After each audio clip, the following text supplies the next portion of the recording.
నమస్తే ఎడ్ ప్లస్ ఛానల్కి స్వాగతం. రవికిషోర్ మాన్కర్ మీతో అందరూ హెల్తీగా ఉండాలని కోరుకుంటూ ఎన్విఎస్ రిక్రూట్మెంట్ 2024 నాన్ టీచింగ్ పోస్టులకు ఎవరైతే అప్లై చేసుకున్నారో వాళ్ళ కోసం ఈ జనరల్ హిందీ అనేటువంటిది 0 to హీరో లెవెల్లో తెలుగులో ఎక్స్ప్లెయిన్ చేస్తూ క్లియర్గా అయితే ఎక్స్ప్లెయిన్ చేస్తున్నామండి. సో ఈరోజు అయితే ప్రాక్టీస్ సెట్ 10కి స్వాగతం. ఇంకా ఎవరైతే ఇప్పటి వరకు చూడలేదో కింద ప్లేలిస్ట్ లింక్ అయితే ఇవ్వడం జరిగింది. అక్కడ నుంచి మీరు డైలీ ఈ క్లాస్ అనేది చూడొచ్చు. అలాగే ఈ క్లాస్ మీకు ప్రతిరోజు మార్నింగ్ 10 o'clockకి ఉంటుందండి, 10 గంటలకు అయితే ఉంటుంది. ఎవరు కూడా మిస్ కావద్దండి. ఎగ్జామ్ అయ్యేంత వరకు కూడా మీకు ఈ క్లాస్ అనేటువంటిది కంటిన్యూ చేయడం జరుగుతుంది కాబట్టి టాపిక్ వైజ్ తీసుకోవడం జరుగుతుంది ఇప్పుడు స్టార్టింగ్లో. అలాగే ఆ తర్వాత మీకు మల్టిపుల్గా అడగడం జరుగుతుంది, ఎందుకంటే మీకు ప్రతి ఒక్క టాపిక్ అనేటువంటి తేలాలనే ఉద్దేశంతో ఇక్కడ టాపిక్ వైజ్ అనేది చేస్తున్నాను. ఒక్కొక్క టాపిక్ చేయడం వల్ల మీకు కూడా ఒక టాపిక్ పైన పూర్తి అవగాహన వస్తుందనే ఉద్దేశంతో అయితే చేస్తున్నానండి. సో ఇంకా ఇప్పటివరకు ఎవరైతే లైక్ చేయలేదు లైక్ చేయండి, షేర్ చేయండి, ఛానల్ని సబ్స్క్రైబ్ చేసుకోండి ఫస్ట్ టైం చూస్తున్నట్లయితే. అలాగే ఆల్ అని సెలెక్ట్ చేసుకున్నట్లయితే నేను చేసే ప్రతి కూడా మీకు మొదటిగా నోటిఫికేషన్ కూడా అయితే వస్తుందండి. అయితే ఈ ప్రాక్టీస్ క్వశ్చన్ చేయబోయే ముందర ఒక అనౌన్స్మెంట్ ఏంటంటే, సో రాత్రి 9:30 గంటలకు ప్రతిరోజు ఈ డిఎస్సి హిందీ కంటెంట్ ఎవరైతే ప్రిపేర్ అవుతున్నారో మీరు ఎవరైనా ఉన్నట్లయితే మీరు తప్పకుండా ఆ లైవ్ సెషన్ కూడా పార్టిసిపేట్ చేయండి. ఫ్రీగా అయితే క్లాసులు చేయడం జరుగుతుంది. ఇక్కడ ఎటువంటి పెయిడ్ బ్యాచెస్ కానీ ఏంటి లేదండి, మీకు డైరెక్ట్గానే కంటెంట్ ఫ్రీగా అందించాలనే ఉద్దేశంతో అయితే చేస్తున్నానండి. సో మీరు అందరూ దీన్ని ఆదరిస్తారని కోరుకుంటూ మరి ఇవాళ మొదటి ప్రశ్న కూడా చేసేద్దాం మనం. సో మొదటి ప్రశ్న మీ స్క్రీన్ ముందుకు చూడండి. जो शब्द किसी व्यक्ति या वस्तु के नाम के बदले प्रयुक्त हो उन्हें क्या कहते हैं అంటే జో శబ్ద్ అంటే ఏవైతే పదాలు మీకు తెలుగులో ఎక్స్ప్లెయిన్ చేస్తాను. అలాగే ఎప్పుడు ప్రతిరోజు వచ్చినట్లయితే మనకు జో శబ్ద్ అంటే ఏ పదాలైతే అని తెలుగులో అంటాం కదా, ఏ పదాలైతే అన్నట్లయితే జో అంటే అయితే, ఏ పదాలైతే ఎటువంటి పదాలు, ఏ పదాలు అంటున్నాడు, వ్యక్తి అలాగే వస్తువు యొక్క పేర్లు అంటే పదాలను బదులుగా వాడేటువంటి పదాలు ఏమంటాము అని అంటారు. సో మనం తెలుగులో చూస్తున్నట్లయితే సర్వనామాలు అంటాం కదా. సో అలాగే ఇక్కడ కూడా చూసుకున్నట్లయితే వాటిని ఈ ఉన్హే అన్నటువంటిది కదా, దీన్ని చూసుకున్నట్లయితే వాటిని అంటే ఏమంటారు, క్యా కైతే హే ఏమంటారు, క్యా అంటే మనం ఏమి అని చెప్పి ఇంతకుముందు రాసుకున్నాం. మీరు ఎవరైతే ఫాలో అవుతున్నారో వాళ్ళకైతే ఐడియా ఉంటుంది. సో తెలియకపోతే తెలుసుకోండి, ఆ వీడియోస్ కూడా చూసేయండి. చూసుకున్నట్లయితే ఇక్కడ సంజ్ఞ సర్వనామం విశేషణ్ క్రియ ఉంది. సో పేర్లకు బదులుగా వాడేటువంటి పదాలను మనం నామవాచకాలు అని సర్వనామాలు అని తెలుగులో అంటాం కదా. అలాగే ఇక్కడ కూడా మరి చూసుకున్నట్లయితే option B is the right answer అవుతుందండి. సర్వనామం అనేటువంటిది కరెక్ట్ ఆప్షన్, రైట్. నెక్స్ట్ చూడండి రెండవ ప్రశ్న. సర్వనామ్ కి కుల్ కితనే భేద్ హై. ఇప్పుడు టైప్స్, భేద్ అంటే డిఫరెన్సెస్ వస్తుంది కానీ ఇక్కడ టైప్స్ అవుతుంది. టైప్స్ అంటే ప్రకారు, ఈ భేద్ అన్న రెండు కూడా టైప్ అండి. మరి సర్వనామాల యొక్క కుల్ అంటే టోటల్ అంటే మొత్తం ఎన్ని రకాలు అన్నట్లయితే ఇక్కడ 3, 4, 5, 6. సో మరి ఇక్కడ చూసుకున్నట్లయితే దీని యొక్క కరెక్ట్ ఆప్షన్ చూసుకున్నట్లయితే option D is the right answer అవుతుంది. ఇది 6 రకాలండి. అవి ఏంటో కూడా నేను మీకు ముందు కూడా ఎక్స్ప్లెయిన్ చేస్తాను. సో ఇప్పుడే ఎక్స్ప్లెయిన్ చేస్తాను. మీకు ఆ పేర్లు అనేటువంటి చెప్పినట్లయితే ఈజీగా మీకు గుర్తుంటుంది.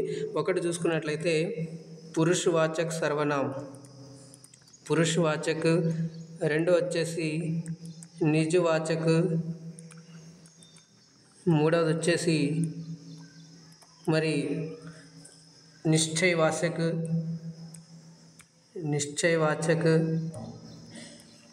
నాలుగు వచ్చేసి అనిశ్చయవాచక్.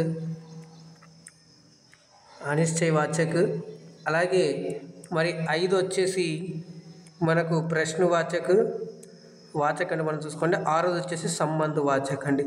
ఈ 6 రకాలైతే ఉంటాయి. మళ్ళీ దీని గురించి మనం ముందు కూడా ఎక్స్ప్లెయిన్ చేద్దాం. వాటిని ఏమంటారు, వాటి యొక్క ఉదాహరణలు ఎలా ఉంటాయి అనేటువంటి ఇప్పుడు మనం మొత్తం నేర్చుకుందాం. నెక్స్ట్ ప్రశ్న చూడండి. ఇక్కడ మూడవ ప్రశ్న, పురుషవాచక్ సర్వనామ్కి భేద్ కితనే హై. ఇంతకుముందు చెప్పుకున్నాం కదా, ఫస్ట్ది పురుషవాచక్ అని చెప్పేసి, అందులో మళ్ళీ ఎన్ని రకాలు అని చెప్పేసి అడుగుతున్నారు. సింపుల్గా అయితే మీరు దీన్ని గుర్తుపెట్టుకోండి. Option A is the right answer అవుతుందండి. 3 రకాలు. మరి ఇక్కడ ఆప్షన్ 3, 4, 5, 6 అని ఇచ్చారు. 3 అంటే 3 గుర్తుపెట్టుకోండి.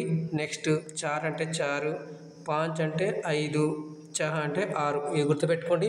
ఆ 3 రకాలు ఏంటి సార్ అన్నట్లయితే మరి ఉత్తమ్ పురుష్, తెలుగులో మీరు కూడా చదివే ఉంటారు. సో మధ్యం పురుష్, మూడవది వచ్చేసి అన్య పురుష్, రైట్. ఈ మూడైతే రకాలు దీంట్లో. మరి వీటికి కూడా ఎగ్జాంపుల్స్ నేను చెప్తాను. సో ఈజీగా మీకు క్లియర్గా అర్థమవుతుంది. 4వ ప్రశ్న చూసుకున్నట్లయితే నిశ్చయవాచక సర్వనామ్ కా దూసరా నామ్ క్యా హై? నిశ్చయము పేరులోనే ఉంది చూడండి. నిశ్చయం అంటే నిశ్చయంగా ఖచ్చితంగా చెప్పేటువంటిది. సో దానికి ఇంకొక పేరు ఏంది అంటున్నాడు. నిశ్చయవాచక సర్వనామ్ కా దూసరా నామ్ క్యా హై? దూసరా నామ్ అంటే ఏంటంటే రెండవది అని వస్తుంది. ఇక్కడ రెండవ అని వస్తుంది. దూసరా అంటే రెండవ. నామ్ క్యా హై? పేరు ఏమిటి అని అంటున్నాడు. నిజవాచక సర్వనాం, ప్రశ్నవాచక సర్వనాం, సంకేతవాచక సర్వనాం, సంబంధవాచక సర్వనాం. కానీ దీని యొక్క కరెక్ట్ ఆన్సర్ వచ్చేసి option C is the right answer అవుతుందండి. సంకేతవాచక సర్వనాం అవుతుంది. నిశ్చయవాచక అంటే ఖచ్చితంగా చెప్తున్నాం అదే అని చెప్పేసి మనం సంకేతాన్ని ఇస్తాం కదా. సో ఒక పిల్లవాడు ఉన్నాడు. ఆ పిల్లవాడిని కరెక్ట్గా మనం చూసేది ఇతడు రాముడు అంటాం. కానీ అది కరెక్ట్గా అయితే మనం ఎవరో రాముడు అని చెప్పాం కదా. సో ఇతడు రాముడు అంటాం. కాబట్టి ఇక్కడ నిశ్చయవాచకలో మనకు సంకేతవాచక సర్వనాం సంకేతాన్ని ఇస్తూ మనం చెప్తాం కదా. సో అలాగా మనకి ఇది కరెక్ట్ ఆన్సర్ అవుతుందండి. నెక్స్ట్ చూసుకున్నట్లయితే 5వది సర్వనాం కర్తకి अपनामन के लिए प्रयुक्त हो उन्हें क्या कहते हैं? ఈ సర్వనామాలు ఏవైతే ఉన్నాయో కర్త యొక్క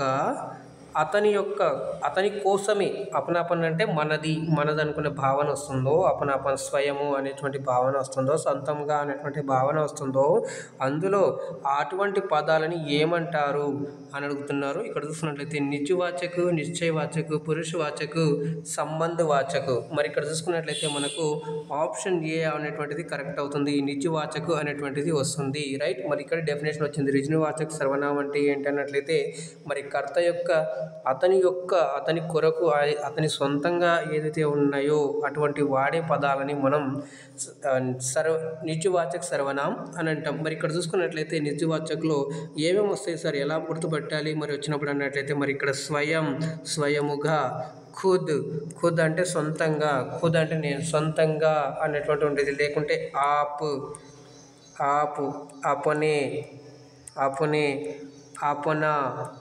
అపునా ఇలాంటి పదాలన్నీ కూడా మనకు దేంట్లో కనిపిస్తాయి అంటే మనకు ఇందులో కనిపిస్తాయి. సో మనకు ఆప్షన్ వచ్చేసి డి.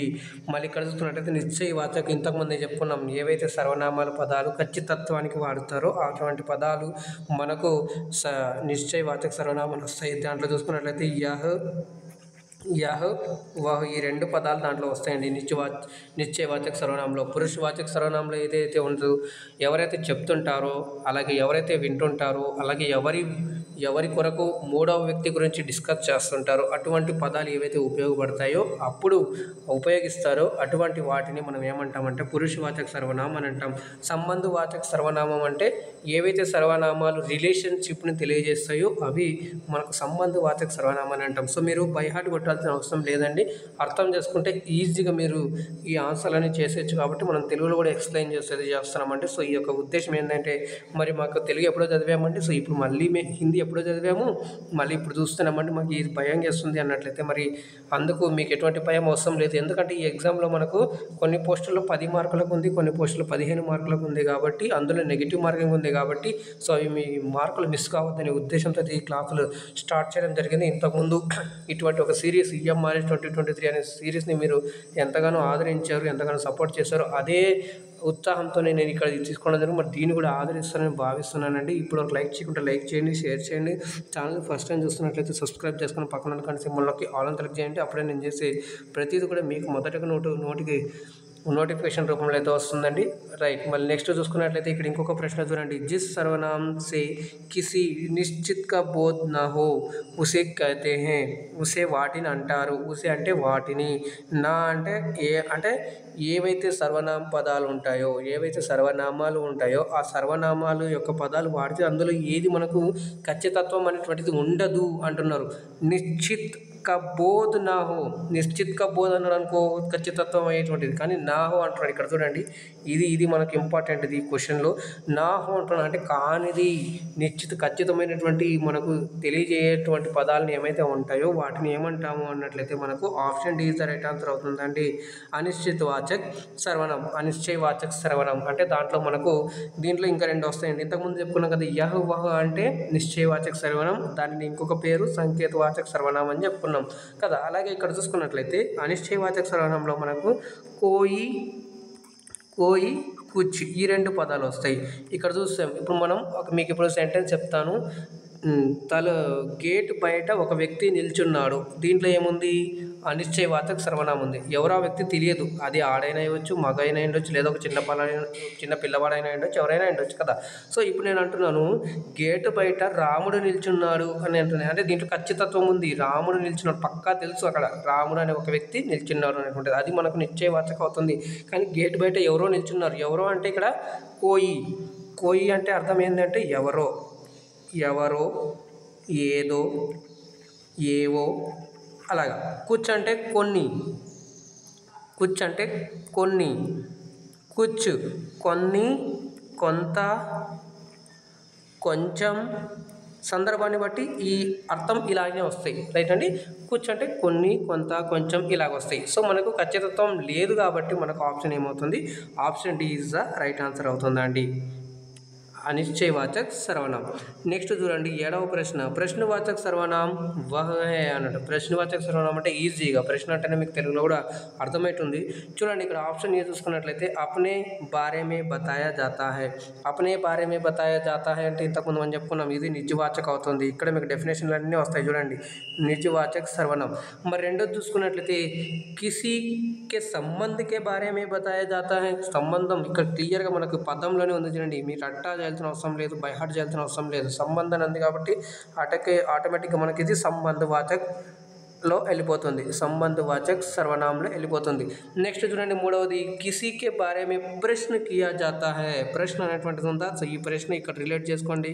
రైట్. మరి ఇక్కడ చూసుకున్నట్లయితే ఏమవుతుంది? ఇది మనకు ప్రశ్నవాచక సర్వనామం. రైట్. మళ్ళీ నెక్స్ట్ 4వది చూసుకున్నట్లయితే ఆప్షను ఇక్కడ చూసుకున్నట్లయితే మరి ఇక్కడ చూసుకున్నట్లయితే సామ్నే వాలోంకి బాత్ కియా జాతా హై. సామ్నే వాలోంకి బాత్ కియా జాతా హై అంటే ముందు వాళ్ళ గురించి, ముందు ఎవరో ఉన్నారో వాళ్ళ గురించి మనం చెప్తున్నాం. సో అక్కడ ఏమవుతుందంటే ఇక్కడ పురుషవాచక సర్వనామంలో వస్తుంది. పురుషవాచక సర్వనామంలో కూడా భేద్ ఉన్నాయి కదా 3 అని. అందుట్లో కూడా మనకు అన్యవాచక సర్వనామం లేదా మనకు మధ్యం పురుషు కూడా వస్తుంది. కానీ అన్యవాచక సర్వనామం కరెక్ట్ అవుతుందండి. రైట్. మరి నెక్స్ట్ ప్రశ్న చూడండి 8వ ప్రశ్న నిజవాచక సర్వనామ కా ఉదాహరణ హై. చూడండి ఏమవుతుంది ఇక్కడ స్వయం, తుమ్, వహ్, హమ్. మరి ఇంతకుముందే మనం మాట్లాడుకున్నాం కదా నిజవాచక అంటే మన కోసము, మనది అనేది నుండి భావన ఎక్కడైతే వస్తుందో అది మనం స్వయంగా, సొంతంగా అని చెప్పుకున్నాం కదా. ఇక్కడ ఆప్షన్ ఏ అనేటువంటిది కరెక్ట్ ఆన్సర్ అవుతుందండి. స్వయం అనేటువంటిది కరెక్ట్. మళ్ళీ ఇక్కడ తుమ్ అనేటువంటిది ఉంది. తుమ్ అనేటువంటిది వస్తే మనకు మధ్యం పురుషులో వస్తుందండి. ఇది మధ్యం పురుషులో వస్తుంది. రైట్. మధ్యం పురుష. నెక్స్ట్ చూసుకున్నట్లయితే వహ అంటే సంకేతవాచక అంటే మరి నిశ్చయవాచకలో వస్తుందండి. రైట్. నిశ్చయవాచకలో వస్తుంది. సంకేతవాచక అని కూడా ఇంకొక పేరు దీనికి. నెక్స్ట్ హమ్ అనేటువంటిది కూడా మరి ఉత్తమ పురుషులో వస్తుందండి. రైట్. ఇవి రెండు కూడా మనకి ఇలా అర్థం చేసుకోవాలి. చాలా ఈజీ టాపిక్ అండి. సో మీకు అర్థమవుతుందని అనుకుంటున్నాను. మరి ఈ వీడియోపై మీకు ఒపీనియన్, సజెషన్ కూడా ఇచ్చినట్లయితే అవన్నీ తీసుకొని మళ్ళీ రేపటి క్లాస్లో మీకు ఇంకా మంచిగా అందించే ప్రయత్నం అయితే చేస్తానండి. ఇక్కడ ఇంకొక ప్రశ్న చూడండి, మంచి ప్రశ్న ఇది. హిందీ మే కుల్ కిత్నే సర్వనామ్ హై. ఇంతకుముందు సర్వనామాల యొక్క టైప్స్ అడిగాము, కానీ ఇక్కడ సర్వనామాలు ఎన్ని అడుగుతున్నారు చాలా క్లియర్గా చదవాలి. మీకు ఎగ్జామ్లో కూడా మీకు సర్వనామం జస్ట్ అని ఇచ్చాడు అనుకోండి, అప్పుడు మీరు జస్ట్ ఇక్కడ నేను ఇచ్చే ఆన్సర్ మీరు అక్కడ రాయాల్సి ఉంటుంది. కానీ సర్వనామంకే ప్రకార అన్నాడన్నా లేదన్నా భేద్ అన్నాడని అనుకోండి, అప్పుడు మీకు 6 అని రాయాలి. కానీ ఇక్కడ మటుకు నేను మీకు చెప్తానండి. Option C is the right answer అవుతుంది. ఏం సరే అంటే 11 ఉంటాయి. 11 అంటే ఇక్కడ మీకు 11 అండి. 11 రకాలు ఉంటాయి. ఏంటి అవి అంటే మరి ఇక్కడ చూస్తున్నాండి మే, తుమ్, आप, यह, वह, जो, सो, कोई, कुछ, कौन, क्या. ఇప్పుడు మీరు లెక్క పెడితే మరి మొత్తంగా మీకు 11 రావాలి. చూడండి 4, 4, 8, 8, 1, 3, 11. రైట్. సో ఇలాగ మనకు ఆన్సర్ అనేటువంటిది తీయాలి. సో ఇది మనకు జనరల్గా అండి సామాన్య రూపంలో సర్వనామాలు అన్నాడు అనుకోండి, జస్ట్ మనకు ఎన్ని ఉంటాయి అన్నట్లయితే మనకు మొత్తం 11 ఉంటాయి. ఏ 11 ఇవన్నీ, రైట్. మీరు రాసుకోండి, అన్న నోట్స్ రాసుకుంటాను అనుకుంటున్నాను. నెక్స్ట్ ప్రశ్న చూడండి, 10వ ప్రశ్న. కోయి కిస్ ప్రకార్ కా సర్వనామ్ హే. ఇంతకుముందే మనం చెప్పుకున్నాం ఏ సర్వనామంలో మరి కోయి అనేటువంటిది వాడతారు. ఎవరో నిల్చున్నారు బయట, ఇంతకుముందు చెప్పుకున్నాం కదా, ఇంతకుముందు క్వశ్చన్లో డిస్కస్ చేసాం. అంటే అక్కడ ఖచ్చితత్వం లేదు కాబట్టి మరి అనిశ్చయవాచ్య సర్వనామం అవుతుంది. Option B is the right answer అండి. నిశ్చయం అంటే ఖచ్చితత్వంగా ఉంది, దాంట్లో బయట ఎవరో నిల్చున్నారు అనేదానికంటే బయట బాలుడు నిల్చున్నాడు లేదా బయట అమ్మాయి నిల్చుంది, ఒక పర్టికులర్గా చెప్తున్నాం కదా. సో వహ్ అలాగా మనకు యహ్ అనేటువంటి దాంట్లో వస్తాయి. దీంట్లో మటుకు ఈ కోయి అనేటువంటిది ఇంకొకటి వస్తుంది, దీంట్లో కుచ్ అనేటువంటిది వచ్చింది. ఇంతకుముందు మనం 11 చెప్పాము కదా, ఆ 11 సర్వనామాలు ఈ 6 మళ్ళీ డివైడ్ చేయడం జరిగిందండి, రైట్. అవి కూడా మనం ఎక్స్ప్లెయిన్ చేద్దాం. ఇక్కడ చూసుకున్నట్లయితే 11వ ప్రశ్న చూడండి, మంచి ప్రశ్న ఇది కూడా. మరి జో సర్వనామ్ సున్నే వాలోं के लिए प्रयुक्त होते हैं, जो सर्वनाम सुनने वालों के लिए प्रयुक्त होते हैं. ఇక్కడ చూసుకున్నట్లయితే option D is the right answer అవుతుంది. ఇది ఏమవుతుందంటే మధ్యం పురుష్ అంటే ఇప్పుడు నేను ఒక వక్త ఉన్నాను, శ్రోత ఎవరైతే వింటున్నారో వాళ్ళు ఏమవుతారు, శ్రోత కోసం చేయడం జరుగుతుంది కాబట్టి ఇది ఏమవుతుంది, మధ్యం పురుష్ అవుతుంది, రైట్. నెక్స్ట్ ఇక్కడ చూసుకున్నట్లయితే మరి దీనికి ఏమొస్తుంది సార్ అన్నట్లయితే మరి తుమ్ సున్నే వాళ్ళం కెలియే కదా, మీరు వినండి. ఇప్పుడు ఒక అతను ఒక ప్రవచనాలు ఇస్తున్నారు, ఒక గురూజీ గారు, మరి వింటున్న వాళ్ళందరూ ప్రవచనాలు, మీరు ఇలా చేస్తే బాగుంటుందండి, మీరు ఇలా ఆచరిస్తే ముందు రోజులు బాగుంటాయండి అని చెప్తున్నారు. ఇది ఎవరి కోసం, వింటున్న వాళ్ళ కోసం చేస్తున్నారు. సో వింటున్న వాళ్ళ కోసం కాబట్టి ఇక్కడ మనకు మధ్యం పురుష్ అనేటువంటిది కరెక్ట్ అవుతుందండి.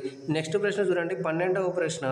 జో సర్వనామ్ కిసి वक्ता श्रोता या अन्य व्यक्ति के लिए प्रयोग होता है तो उसे क्या कहते हैं. ఇంతకు ముందే మనం ఒకదానికి డెఫినేషన్ చెప్పుకున్నాం.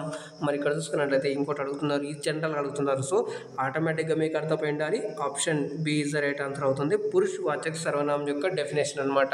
ఎక్కడైనా కానీ మరి ఒక వక్త గురించో లేదా ఒక శ్రోత గురించో లేదా ఒక మూడో వ్యక్తి గురించో డిస్కస్ చేస్తున్నట్లయితే అటువంటి పదాలు ఎక్కడైతే కనిపిస్తాయి మనకు, అది ఏమవుతుంది డెఫినేషన్ అంటే పురుషవాచక సర్వనామంలో అవుతుంది. సో నిజవాచక సర్వనామంలో మనం ఏమని చెప్పుకున్నాం, మనకు మనది మనవారు అని సొంతంగా స్వతహాగా చేసుకుంటారు అనేటువంటి ఏదైతే ప్రశ్నలు కూడా 2 ఉంటాయండి. సో ఇంతకుముందు మనం చెప్పుకున్నాం కదా, ఆ ప్రశ్నలు ఏంటి వస్తాయి సార్, ఏంటంటే కౌన్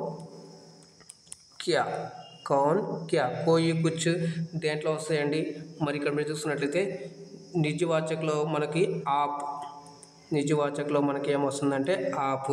మరి ఇక్కడ పురుష వాచకలో చూసుకున్నట్లయితే మే తుమ్ హమ్, రైట్. ఈ 3 వస్తాయి. మరి నెక్స్ట్ ఇక్కడ సంబంధ వాచకలో చూసుకున్నట్లయితే మరి ఏదైతే మనకి జో సో అని వస్తాయి, రైట్. జో సో ఎలా సార్ ఇవి అంటే, जो घड़ी घर में रखा है वो मेरा है అంటే ఏదైతే ఇంట్లో గడియారం ఉందో అంటే వాచ్ ఉందో ఇంట్లో, ఆ వాచ్ నాది అని చెప్పేసి ఉంటుంది. రిలేషన్ చేస్తున్నాం కదా, సో ఆ వాచ్ ఎవరిది అనేది రిలేషన్ చేస్తున్నాం కాబట్టి అది ఏమవుతుందంటే ఇది సంబంధ వాచక సర్వనామ్ అనేటువంటిది అవుతుందండి. సో మన యొక్క కరెక్ట్ ఆప్షన్ వచ్చేసి పురుష వాచక సర్వనామ్ యొక్క డెఫినేషన్ పైన అడిగింది, రైట్. నెక్స్ట్ 13వ చూడండి, ఇక్కడ పురుష వాచక సర్వనామ్ కా భేద్ హై. పురుష వాచక సర్వనామ్ ఉత్తమ్ పురుష్, మధ్యం పురుష్, అన్యం పురుష్, ఉపయుక్త సభి. ఇక్కడ మీరు చూస్తున్నారు కాబట్టి 3 ఉన్నాయి కాబట్టి ఈ 3 రైట్ కాబట్టి మరి మన యొక్క డి ఆప్షన్ అనేటువంటిది కరెక్ట్ అవుతుంది. ఇవన్నీ కూడా మనకు పురుష వాచక యొక్క సర్వనామాలే, రైట్. నెక్స్ట్ ప్రశ్న చూడండి, ఇక్కడ 14వ ప్రశ్న. ముజే కిస్ ప్రకార్ కా సర్వనామ్ హై. ముజే చూడండి, మే, ముజే, హమ్, హమే అనేటువంటి ఎక్కడైతే కనిపిస్తాయో అవి ఏమవుతుంది, మధ్యం పురుష, ఉత్తమ పురుష, అన్య పురుష, కోయి నహియా. ఇక్కడ చూసుకున్నట్లయితే option B is the right answer అవుతుంది, ఉత్తమ పురుషు. ఎలా అంటే ఇప్పుడు నేను ఒక శ్రోతలు ఉన్నారు, సో మన ముందు కొంతమంది ఉన్నారు, సో వారికి నేను ఏమంటున్నాను, మధ్యం పురుష్ కాకుండా నేను వక్త ఉన్నా కదా, వక్త ఏమంటున్నాను, నాకు మీరు ఈ మాట ఇవ్వండి, ఒక మాట చెప్పండి, లేకుంటే ఒక ప్రామిస్ చేయండి, నేను మిమ్మల్ని మీ యొక్క మాటలను అనుసరిస్తాను అని అడుగుతున్నాను అనుకోండి వక్తగా. సో అప్పుడు ఏమవుతుంది, నాకు అని ఏదైతే అన్నానో, నాకు అంటే ముజే అంటే నాకు అని అర్థం అండి, ఇక్కడ తెలుగులో రాస్తాను. నాకు అనేటువంటిది అర్థం వస్తుంది, రైట్. ముజే అంటే నాకు, ముజే పానీ చాహియే, నాకు నీళ్లు కావాలి అని చెప్పేసి అడుగుతున్నారు. సో ఇక్కడ మరి స్వయం వక్త కొరకు వస్తుంది కాబట్టి ఇక్కడ స్వయం అనేటువంటి మళ్ళీ రావద్దు, కన్ఫ్యూజ్ కాకండి, జస్ట్ రైట్. మరి ఇక్కడ జస్ట్ మీకు పదాల్లో ముజే అనేటువంటిది కనిపిస్తుందో దానికి మే యహ కామ్ కర్తా హూ, ఇందులో ఏది ఉంది అన్నట్లయితే ఎవరైనా అడిగారు అనుకోండి, ఏ పురుషు ఉన్నట్లయితే అనుకోండి, ఇది ఇచ్చేసి అండర్లైన్ చేసేసి, సో అప్పుడు మీరు ఏం చేయాలి, మై అనేటువంటిది వచ్చింది, ఓ ఇది పురుష వాచక సర్వనామం. ఒకవేళ అక్కడ టైప్ ఇవ్వకుంటే మరి అందరూ కూడా టైప్ ఇచ్చారు అనుకోండి ఇలాగా, అప్పుడు ఏం చేయాలి, ఉత్తమ్ పురుషులో మీరు ఇవ్వాలి. కాబట్టి ఇక్కడ ఆప్షన్ బి అనేటువంటిది కరెక్ట్ ఆప్షన్ అవుతుంది, రైట్. ఇలాగా మీరు నిదానంగా కూడా మళ్ళీ ఒకసారి చూడండి, నిదానంగా ఫస్ట్ అయితే అర్థం చేసుకునే ప్రయత్నం చేయండి. అలాగే మీరు ఇంకా అర్థం కాలేనట్లయితే మీ యొక్క డౌట్స్ ఏమైనా ఉన్నట్లయితే కింద కామెంట్ చేయండి, తప్పకుండా దానికి రిప్లై ఇస్తాను. ఎందుకంటే మీరు అడుగుతున్నారంటే ఒక టీచర్కి ఒక పిల్లవాడు లేదా ఒక నేర్చుకుంటున్న వారికి మరి చెప్పే వారి దగ్గర వెళ్ళి మీరు నాకు ఇలా అర్థం కాలేదు మళ్ళీ చెప్పండి అన్నట్లయితే అందులో వచ్చే ఆనందమే వేరండి. సో ఎందుకంటే అదే ఒక సాటిస్ఫాక్షన్ అనమాట, ఎంత ఉన్నా కూడా. ఎందుకంటే మనం చెప్పేది అడుగుతున్నారు అనేటువంటి ఒక భావన వస్తుంది, తెలుసుకోవాలని కుతూహలం ఉంది అనేటువంటి ఉత్సాహంతో ఇంకా మంచిగా చెప్పే ప్రయత్నం చేస్తుంది, లేదా ఇంకా అర్థవంతమయ్యే ప్రయత్నం, ఇంకా వేరే మెథడ్లో చెప్పే ప్రయత్నం కూడా చేయడం జరుగుతుంది. కాబట్టి సో మీరు ఎటువంటి మొహమాటం లేదండి, ఇక్కడ మీరు అడగొచ్చు, మీకు నేను తప్పకుండా రిప్లై ఇస్తాను. 15వ ప్రశ్న చూడండి, హిందీకి అన్య పురుషుకి నిశ్చయవాచక సర్వనామం. హిందీలో అదే అన్య పురుష్ ఇంతకుముందు చెప్పుకున్నాం కదా, అందుట్లో కూడా నిశ్చయవాచక అని చెప్పుకున్నాం, యహ్ వహ్ అని చెప్పి గుర్తున్నాయి కదా, అవి గుర్తుపెట్టుకున్నట్లయితే సర్వనామాల యొక్క అధికారిక రూప్ హే అంటే అధికారికమైన రూపము అని చెప్పేసి మనం చూసుకున్నట్లయితే దాంట్లో మనం చెప్పుకున్నాం, మీకు ఎప్పుడైనా కానీ నిశ్చయవాచక అన్నప్పుడు మీకు ఈ రెండు గుర్తు రావాలి, యహ్ వహ్ అనేటువంటిది గుర్తు రావాలి. ఇక్కడ మరి ఇదే ఆప్షన్ అడుగుతున్నాడు, ఇందులో ఇక్కడ ఏ ఆప్షన్లో ఏది ఉందో మీరు కామెంట్ చేసేయండి. అలాగే ఇక్కడ చూసుకున్నట్లయితే చూడండి, ఆప్షన్ బిలో మనకు యహ్ అనేటువంటిది కనిపిస్తుంది. సో మనకు option B is the right answer అవుతుంది. ఓకే, సో ఇది ఇలాగైతే మీరు క్వశ్చన్స్ సాల్వ్ చేసుకున్నట్లయితే అర్థం చేసుకొని మీరు తప్పకుండా మంచి మార్కులు సాధించే ఆస్కారం ముందైతే ఉందండి. మరి ఈరోజు మీ సెషన్ మీకు ఎలా అనిపించింది, ఈజీ, హార్డ్, మోడరేట్, అలాగే మీ యొక్క ఒపీనియన్, ఫీడ్బ్యాక్, సజెషన్స్ కూడా అన్నీ మీరు కామెంట్ రూపంలో తెలియజేయండి. మరి మీరు నన్ను టెలిగ్రామ్, ఫేస్బుక్, వాట్సాప్లో జాయిన్ అవ్వచ్చు. దానికి సంబంధించిన లింక్స్ కింద డిస్క్రిప్షన్ బాక్స్లో ఇవ్వడం జరిగింది. అలాగే లైక్ చేయండి, షేర్ చేయండి. ఛానల్ కొత్తగా చూస్తున్నట్లయితే ఛానల్ సబ్స్క్రైబ్ చేసుకుని పక్కన ఉన్నటువంటి సింబల్లోకి ఆల్ అని సెలెక్ట్ చేయండి.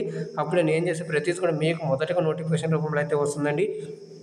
మరి ఇప్పటిదాకా మీరు ఎంతో ఓపికగా ఉండేసి ప్రతి ఒక్క ప్రశ్నల్ని ఆన్సర్ చేస్తారు, అలాగే మీరు కొంత జ్ఞానాన్ని కూడా ఆర్జించారని భావిస్తూ మరి మళ్ళీ రేపటి క్లాస్లో కలుద్దాం 10 గంటలకు పొద్దున. అందాక మీరు జాగ్రత్తగా ఉండండి, సురక్షితంగా ఉండండి, move forward with positive vibrations అండి.